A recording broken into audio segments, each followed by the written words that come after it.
The second-generation Mercedes-Benz SLK, internally designated Model R171, is a two-passenger, front-engine, rear-drive, retractable hardtop roadster, unveiled at the 74th Geneva International Motor Show, and manufactured and marketed for model years 2004 to 2010. Currently in its third generation and manufactured at Mercedes Bremen plant, the SLK nameplate designates Sportlich as sporty, Leicht as light, and Kurs as compact.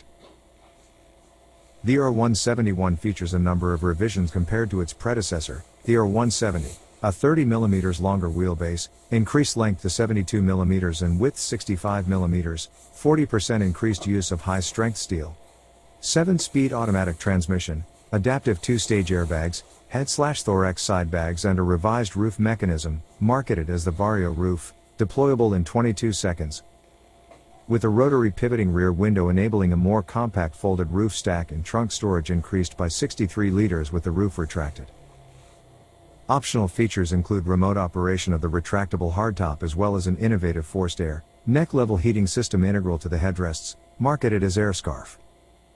The fully galvanized bodywork, which features 19% improvement in static bending and 46% improvement in torsional strength with the roof down, also features a 3% improvement in aerodynamic efficiency, with a CD value of 0.32.